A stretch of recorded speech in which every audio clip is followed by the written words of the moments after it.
You won't want to miss this. Before we jump in, hit subscribe, like this video, and drop a comment. Trust me, you'll be glad you did. The world was ablaze. Queen Elena of Karth stood at the edge of a crystalline precipice, overlooking the golden capital of her empire. Below her, the once pristine city crumbled into chaos. Towers of light, marvels of engineering crafted from liquid starlight, cracked and collapsed like brittle glass. The streets below were a roiling sea of panic and fire, the screams of her people rising like a mournful dirge. Above her, the sky was fractured, a tapestry of swirling red and black, as though reality itself had been torn apart. Through the jagged void, stars flickered and died, snuffed out by some unseen force. Ships burned in the heavens, their broken hulls plummeting to the ground like falling stars. The air was thick with ash and despair, choking her as she tried to steady her breathing. Her hands trembled. She clutched a scepter made of pure energy, its light dimming with every passing moment. This was no ordinary artifact. It was the Rod of Unity, a relic that symbolized her dominion over the fractured kingdoms of Karth. Once, its light had been a beacon of hope, uniting her people. Now, it flickered weakly, as though it too had lost faith in her. Elena! A voice called from the chaos below. It was her mother's voice, sharp with accusation. You let them destroy us. No! Elena shouted back, her voice hoarse. She stepped forward, but the ground beneath her feet crumbled, sending shards of crystal tumbling into the molten abyss below. Her mother's voice was joined by others, familiar voices, loyal voices, each one twisted with anguish and betrayal. You failed us, cried her chief advisor, his usually stern face distorted into a mask of rage. You abandoned us, screamed her commander, his armor melted into his flesh as flames consumed him. One by one, the faces of her closest allies emerged from the inferno, their mouths open in silent screams as they were swallowed by the flames. Elena stumbled backward, her grip tightening on the Rod of Unity. It was no longer a scepter but a weight, a cruel reminder of her failure. Stop, she cried, but the voices only grew louder, their accusations cutting deeper than any blade. I didn't abandon you, I fought for you. And yet here we are, a new voice said, low and venomous. Elena froze. The crowd of burning faces parted, and a figure stepped forward. It was her brother, Alaric, the leader of the rebellion. His eyes burned with a hatred that chilled her more than the flames. His royal armor was tarnished and cracked, a mockery of its former glory, and in his hand, he held a broken shard of the Rod of Unity. You never fought for us, Alaric sneered, his voice dripping with contempt. You fought for your throne, for your pride. You claimed to be a queen, but you were nothing more than a tyrant. That's not true. Elena shouted, but her voice faltered. Deep down, a seed of doubt took root, growing with every heartbeat. Isn't it? Alaric stepped closer, his broken shard glowing with a malevolent light. You built this empire on lies and fear, and now it burns because of you. Elena's breath caught in her throat. She tried to raise the Rod of Unity, to banish him with its light, but the artifact crumbled in her hands, turning to dust. No, she whispered, staring at her empty palms. The ground beneath her trembled, and she realized too late that the cliff was collapsing. Alaric's laughter echoed as the precipice gave way, sending her plummeting into the fiery abyss. The flames engulfed her, consuming her body and soul. Elena, the voices screamed, but this time, they were not accusatory. They were pleading, desperate, fading as the fire closed in. Elena's eyes snapped open, her breath ragged and shallow. For a moment, the nightmare clung to her like a second skin, the scent of smoke and ash still thick in her nostrils. Her heart thundered in her chest, and her fingers twitched as though they were still gripping the shattered Rod of Unity. It took her several seconds to realize she was no longer on Karth. The golden city was gone, replaced by the cold, damp field of an alien world. Above her, unfamiliar stars blinked in the night sky, their light pale and distant. She pushed herself upright, biting back a groan as pain lanced through her body. Her black boots sank into the soft earth, and the cool air stung her lungs. Blood trickled from a deep gash on her upper arm, staining the remnants of her torn royal uniform.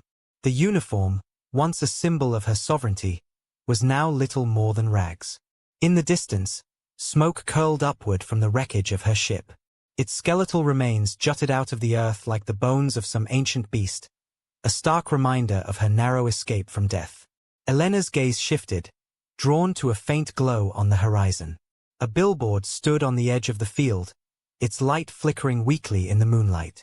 The face of a man stared down at her, bold and confident. Beneath his image, words glowed faintly in the alien script of this world. Dr. Max Haven. World-renowned trauma surgeon. Your hands, our care. Elena tilted her head, her dark hair falling over one shoulder. Her breathing was labored, each inhale sending a sharp jolt of pain through her chest. The human man's image radiated an air of quiet authority, a confidence that intrigued her despite her skepticism. "You'll do," she murmured aloud, her voice hoarse. She didn't trust easily. Carther's court had taught her the price of misplaced faith, and the rebellion had driven the lesson home with brutal clarity. But trust was a luxury she couldn't afford now. Her body wouldn't hold much longer without proper medical attention, and this man, this Max Haven, was her best option in an unfamiliar world. Whether he wanted to help her or not was irrelevant. Elena straightened her spine, forcing her aching body to obey her will. She glanced toward the faint lights of a town in the distance and began walking. Each step was a battle against gravity, her boots sinking into the soft earth with every movement. Her crash had been far enough from human settlements to avoid immediate detection, but she knew it was only a matter of time before the authorities, or worse, the rebels, traced her here. Her enemies were relentless, and they wouldn't hesitate to hunt her down, even on this fragile world. She clenched her jaw, biting down on the frustration that burned in her chest. The rebellion had been a festering wound on Karth for years, but she had never expected them to pursue her beyond the borders of her empire. It was an act of desperation, one that betrayed their lack of vision. To hunt me here, she muttered under her breath, was a mistake. Her thoughts drifted back to the man on the billboard. Max Haven had no idea what fate was marching toward him tonight. He was likely an ordinary human, a surgeon who lived a simple life far removed from the chaos of interstellar politics. But tonight, his life would change forever. Elena stumbled, her vision swimming as exhaustion threatened to overtake her. She paused, leaning against a tree to steady herself. The cool bark pressed against her skin, grounding her in the present. "I won't fall here," she whispered. Gathering her strength, she pushed off the tree and continued toward the distant lights. The journey felt endless, each step a test of her resolve. By the time she reached the outskirts of the town, her legs were trembling, and her breaths came in shallow gasps. The billboard loomed over her once more, its glow casting faint shadows on the damp earth. Max Haven's face stared down at her, calm and unwavering. Elena narrowed her eyes. "You will serve me," she said quietly, her voice a vow. With the last reserves of her strength, she took another step forward, her gaze fixed on the distant glow of the town. Somewhere in those streets, Max Haven awaited her. And whether he knew it or not, his destiny was now entwined with hers. Max Haven wasn't expecting visitors. The cabin he called home sat nestled in the wilderness of Montana, miles away from the nearest town. Isolation was what drew him here, far from the chaos of the world and the hospitals where he once saved lives under glaring fluorescent lights. This place, surrounded by endless pine trees and clear mountain skies, gave him something he desperately needed: peace. He had just finished a long day tending to a neighbor's injured hunting dog, a favor more than anything, and now sat in his modest kitchen nursing a cup of coffee. It was a small space, but cozy. The faint crackle of the fireplace in the next room filled the air, and outside, the world was silent, the kind of quiet that only came at night in places untouched by civilization. Then the knock came. At first, it barely registered. A sharp, deliberate sound, firm and precise. Max froze, his hand tightening around the coffee mug. He glanced at the clock hanging above the door. Nearly midnight. His brows furrowed. He wasn't expecting anyone. The knock came again, louder this time.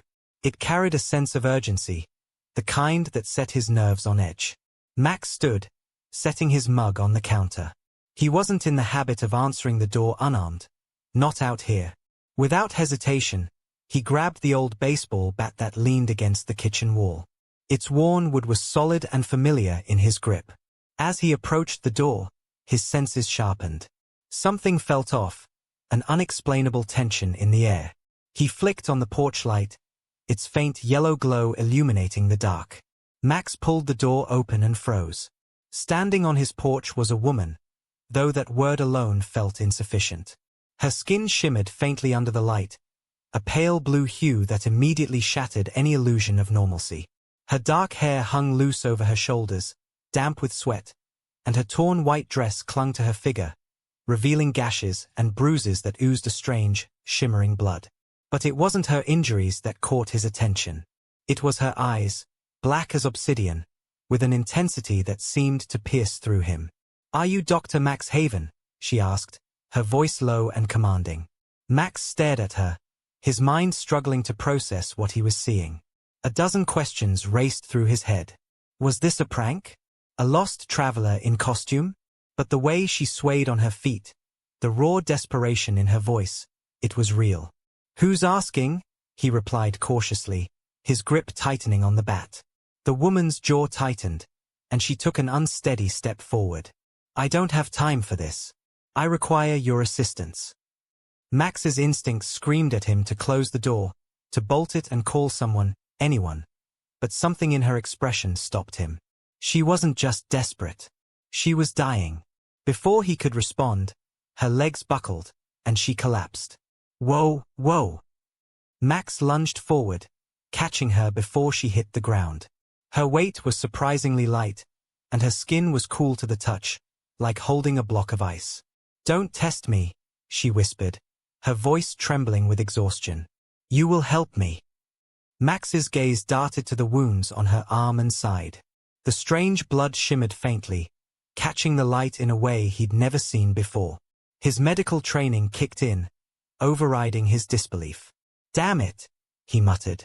He hoisted her into his arms, carrying her inside and kicking the door shut behind him. The living room was modest but comfortable, with a worn leather couch and a stone fireplace that cast flickering light across the walls. Max set her down gently on the couch, his mind racing as he grabbed his medical bag from a nearby closet. He knelt beside her, examining the gash on her arm. The blood wasn't human, of that he was certain. It shimmered like liquid silver, and when he touched it, it felt almost warm. "What the hell are you?" he muttered under his breath. Her eyes flickered open, locking onto his. Even in her weakened state, her gaze was sharp, unyielding. "I am Queen Elena of Karth," she said, her voice barely above a whisper. "And you, human, will save me." Max paused, staring at her. "Queen," he repeated skeptically. "Of where, exactly? Never heard of Karth." She didn't answer, her head lolling to the side. Max cursed under his breath. Whatever her story was, she wouldn't survive the night if he didn't act. He worked quickly, his hands moving with the precision of years of surgical training. The tools in his bag were rudimentary compared to what he was used to, but they were enough. He cleaned the wounds, stitching the gash on her arm while monitoring her breathing. As he worked, his mind raced. Who, or what, was she? Her injuries were consistent with some kind of crash, the kind he'd seen in trauma wards back in his hospital days. But her biology, it wasn't human. Her blood, her skin, even her temperature, it was all wrong. "You've got some nerve showing up here and barking orders," Max muttered as he tied off the last stitch. Her lips twitched faintly, a ghost of a smirk. "I'm not accustomed to asking."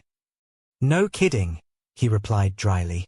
He sat back, wiping his hands on a towel. His gaze lingered on her face, noting the faint lines of exhaustion etched into her features. She looked regal, in a strange, otherworldly way, even in her battered state. "You're lucky I didn't just call the cops," Max said, breaking the silence. Her smirk vanished, replaced by a sharp glare. "Call your authorities, and they will bring chaos to your doorstep. You wouldn't survive the consequences." Is that a threat? Max shot back, his tone clipped. It's a fact, she replied. Your kind isn't ready for what would follow if they discovered me. Max frowned, leaning back against the coffee table. You keep talking like you're some kind of big deal. What are you exactly? Some escaped science experiment. Her expression hardened. I am Queen Elena of Karth, rightful ruler of my people. I was betrayed by rebels who seek to destroy everything I've built. Max stared at her, waiting for the punchline. When none came, he rubbed a hand over his face, sighing. Queen, he? Well, here on Earth, Montana specifically, we don't have queens. You don't just waltz into someone's house and declare yourself royalty. Elena shifted, wincing as pain rippled through her body. Your kind may not have queens, but surely you understand the concept of leadership. I didn't choose to crash on your world. My ship was damaged during an ambush. I had no choice. Max raised an eyebrow. Damaged, hey? From where I'm sitting, it looks like you were lucky to survive. Her dark eyes softened slightly, though her tone remained firm. I am alive because of my resolve. But now, I must rely on you. Max folded his arms, leaning back. You're asking me to trust you, but for all I know, you're the bad guy in this story. Elena's lips pressed into a thin line. You wouldn't understand. Try me, Max challenged. For a moment, she hesitated. Her gaze flickered toward the window, where the moonlight bathed the pine trees in silver light. When she finally spoke, her voice was quieter, almost wistful. My world is not so different from yours, she said. Forests, oceans, cities that glitter like stars. Once, my people thrived under unity, building wonders your kind can only dream of. But greed and ambition know no bounds. The rebels seek to take my throne, not for the good of Karth, but for their own power. Max frowned, his skepticism warring with a strange sense of sympathy. She sounded tired, like someone who had carried the weight of 1,000 battles. Before he could respond, she slumped back against the couch, her strength waning. You may doubt me, she murmured, but you'll see the truth soon enough. Max sighed, running a hand through his hair. He wasn't sure what he believed, but one thing was clear. This woman wasn't leaving anytime soon. The next morning, Max woke to the faint hum of static. At first, he thought it was the old radio in the kitchen, but then he realized the sound was coming from the living room. Elena? He called, his voice groggy. There was no response. He stepped into the room and froze. Elena was standing by the coffee table, her back to him.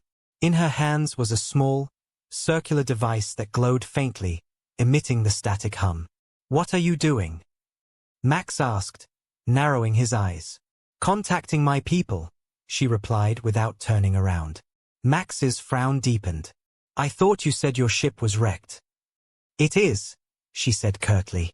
But this is a personal transceiver. Limited in range, but it may connect to any loyalists in the system. Max crossed his arms. And what happens if your rebels pick up the signal instead? Elena turned to face him, her expression calm but unyielding. Then we'll deal with that when it happens. The crash site was worse than Max expected. When Elena led him through the dense forest, her steps eerily precise despite her injuries, Max had imagined a scorched patch of earth, maybe some debris scattered across a field. What he found instead was an alien disaster zone.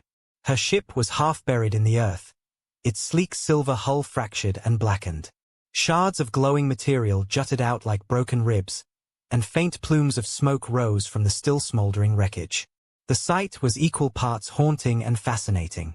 Max whistled low, running a hand through his hair. This is what you call not beyond repair. Elena ignored him, her dark eyes scanning the wreckage with a mixture of frustration and determination. She moved quickly despite her injuries, brushing aside charred branches and debris to reveal what remained of her ship's core structure. The main systems are intact, she said sharply, crouching beside a section of exposed wiring. It's the secondary components that need attention. Max arched an eyebrow. Right, because that makes it easier. She shot him a glare. Sarcasm doesn't suit you, Max Haven. Yeah, well, neither does repairing alien spaceships, he muttered, stepping closer. The closer he got, the more surreal the wreckage became. The ship's design was unlike anything he'd ever seen, organic yet mechanical, its smooth curves broken by jagged, glowing conduits that pulsed faintly like veins. The faint hum of dormant power systems filled the air, setting his teeth on edge. Max crouched beside Elena, peering into the exposed hull. So, what exactly do you expect me to do here? I'm a surgeon, not an engineer. Elena didn't look at him as she began pulling wires free, her movements precise and practiced. You have steady hands, a quick mind, and you understand precision. That's all I need. Max sighed, rubbing the back of his neck. Fixing people and fixing spaceships aren't exactly the same thing. Then consider this a test of your adaptability, she said, handing him a slim tool that looked like a cross between a scalpel and a soldering iron. Max stared at the tool, then at her. You really think I'm qualified for this? You're the only one I can trust, Elena replied, her tone matter-of-fact. And you've already proven yourself capable. For a moment, Max hesitated, his skepticism battling with an inexplicable sense of responsibility. Then he sighed, taking the tool from her. Fine, he said. But if I touch the wrong wire and this thing explodes, I'm blaming you. Elena smirked faintly, though her focus remained on the circuitry. Just don't get them confused. They worked in silence for the first hour, with Elena guiding Max through the repairs step by step. The tasks were intricate and nerve-wracking, cutting conduits, sealing fractures in the propulsion core, and recalibrating strange, glowing nodes that hummed under his fingertips. The ship seemed alive in a way that unsettled him, its systems responding to their touch with faint pulses of light and sound. What exactly is this thing? Max asked, breaking the silence. It's not like any spaceship I've ever seen. Hell, it doesn't even look man-made. Elena glanced at him from the corner of her eye. That's because it isn't. Thanks, Captain Obvious, Max muttered. I mean, what's it made of? How does it work? She hesitated, as if debating whether to answer. The ship is crafted from a hybrid of organic and synthetic materials. It is designed to adapt, to heal itself when damaged. But the process is incomplete without proper intervention. Max frowned, glancing at the glowing nodes beneath his hands. So, it's alive. In a sense, she said. It responds to its pilot's neural commands, adapting to their needs. That connection is what allowed me to survive the crash. Max stared at her, equal parts impressed and unnerved. And now you're asking me to mess with its guts? Great. Elena smirked faintly. You'll manage. Hours passed, the sun climbing higher in the sky. Max's hands were slick with sweat, his muscles aching from the awkward positions he had to hold while working inside the ship's cramped interior. Elena's guidance was relentless, her instructions precise but demanding. You're enjoying this, aren't you?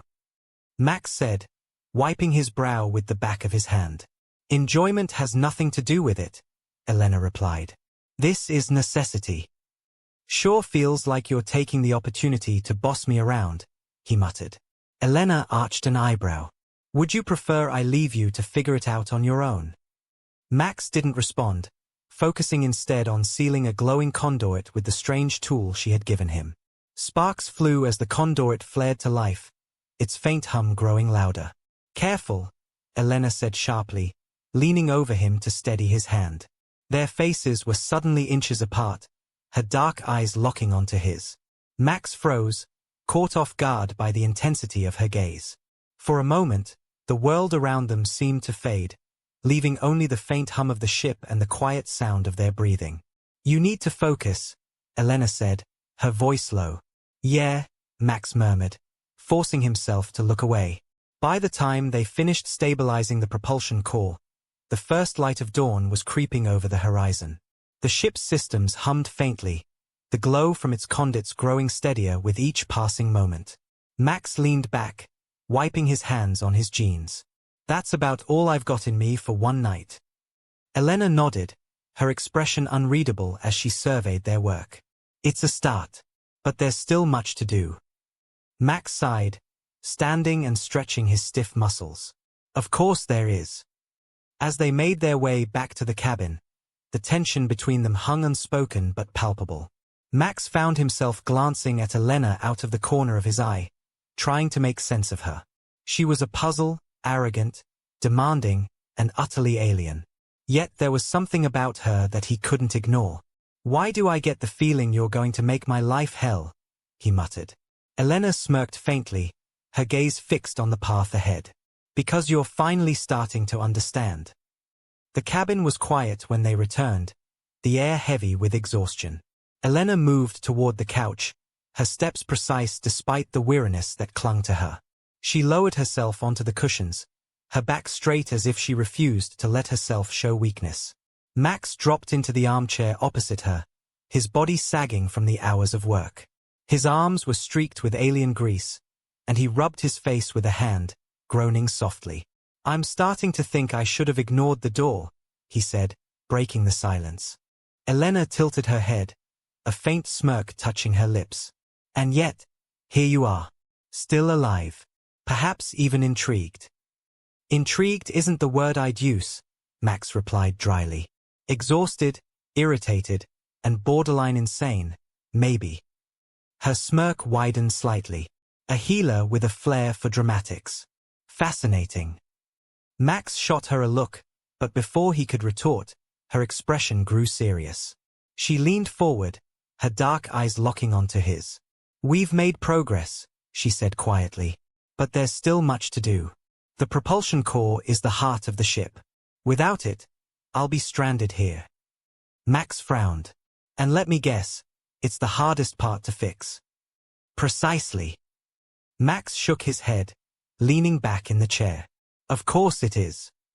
For a moment, neither of them spoke, the faint hum of the fridge and the distant chirping of birds filling the silence.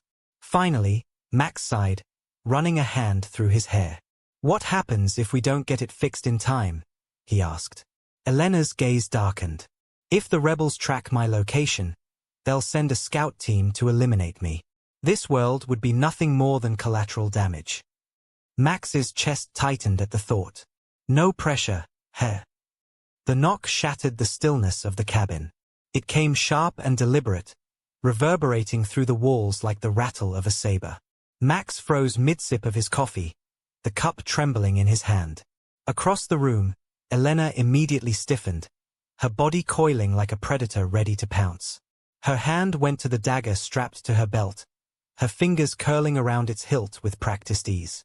She rose silently from the couch, moving toward the door with the kind of fluidity that made Max's heart race. "Expecting company?" Max whispered. "Not unless you are," she replied, her voice barely audible but edged with tension.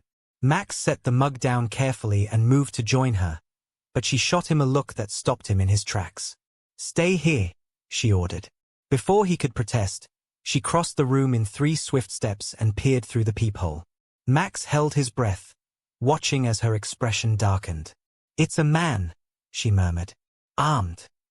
Max's stomach knotted. "You recognize him?" "No," Elena said, her grip tightening on the dagger. "But his presence here isn't a coincidence." Another knock, louder this time. "Do Max Haven," a voice called from the other side of the door. It was calm, measured, but with an undercurrent of authority that sent a chill down Max's spine. "What do we do?" Max asked, keeping his voice low. Elena didn't hesitate. "We see what he wants. If he's a threat, I'll handle him." "Handle him how?" Max hissed, but Elena was already unlocking the door. The door swung open, revealing a tall man in a black coat, his face partially obscured by the shadow of his wide-brimmed hat. The glint of a weapon holstered at his side was unmistakable, but his hands remained visible, palms open in a gesture of peace. "Queen Elena," he said, his tone polite but tinged with menace. "You're a hard woman to find." "And yet here you are," Elena replied coolly, her dagger resting casually at her side. "What do you want?" The man tilted his head slightly, as if appraising her. "I'm here to offer you an alternative to dying on this backwater planet." Elena's eyes narrowed. Is that so? You've made quite the impression, Your Majesty. The man continued, his voice unflinching. The rebels are eager to end this little game of hide-and-seek. Surrender, and I can promise you a swift execution. Refuse, he glanced at Max, his lips curving into a faint smile. And I can't guarantee the safety of your host. Max's jaw tightened. Hey, I'm not involved in this. Oh, but you are, the man interrupted, his gaze sharp. You chose to shelter her. That makes you an accomplice. Max shot Elena a look. This is the part where you tell me you have a plan, right? Elena didn't answer. Her focus remained locked on the man, her body tensed like a coiled spring. Last chance, the man said, reaching for the weapon at his side. What will it be, Queen Elena? Her response was immediate. In one fluid motion, she closed the distance between them, her dagger flashing in the morning light. The man barely had time to draw his weapon before Elena disarmed him, her movements swift and brutal. She twisted his arm behind his back, forcing him to his knees. You don't know who you're dealing with, she hissed, pressing the blade to his throat. The man grunted, his expression defiant despite his precarious position. You won't win this fight. The rebels are fools, Elena snapped. And so are you if you think threatening me will earn you their favor. Max watched, equal parts horrified and impressed. The ease with which Elena subdued the man left no doubt in his mind. She was far more dangerous than she let on. Now, Elena continued, her voice deadly calm. Tell me how you found us. The man smirked, blood trickling from the corner of his mouth. You think you're still in control, don't you? Elena's grip tightened, her dagger drawing a thin line of blood against his throat. Answer the question. But before he could speak, a high-pitched whine filled the air. Elena's eyes widened as she glanced toward the tree line. Max, get down, she shouted. The explosion rocked the cabin, sending splinters of wood and shards of glass flying in all directions. Max hit the floor hard, the breath knocked from his lungs. Smoke and debris filled the air, and through the chaos, he could hear the distant hum of approaching ships. Elena, he called, coughing as he scrambled to his feet. She was already moving, dragging the unconscious man away from the blast radius. Her expression was grim, her dagger now strapped securely to her side. They are here, she said, her voice tight. We need to move. Max glanced toward the tree line, where the faint outlines of sleek, alien ships were visible against the morning sky. And go where, exactly? Your ship isn't ready. Then we finish it, Elena replied, her tone leaving no room for argument. If we don't, we're as good as dead. The next hour was a blur of frantic activity. Elena and Max worked side by side, their movements fueled by adrenaline and desperation. The rebels' ships circled overhead, their searchlights sweeping through the forest like probing fingers. We're running out of time. Max shouted, his hands trembling as he connected the final conduit. Almost there, Elena replied, her focus unwavering.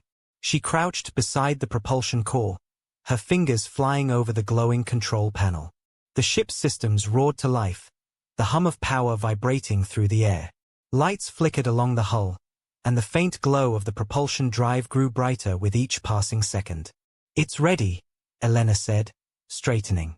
Max stared at her, his chest heaving. And what's the plan? We just fly out of here and hope they don't shoot us down. Elena's lips curved into a faint smirk. Something like that.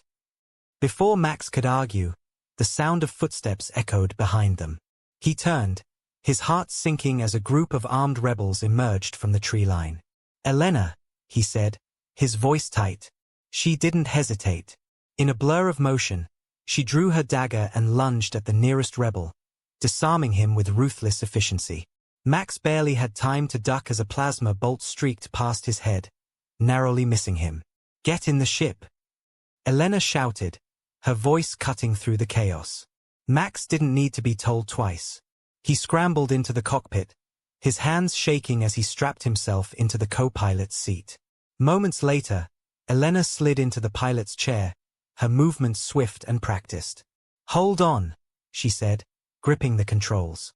The ship lurched as it lifted off the ground, the propulsion drive roaring to life.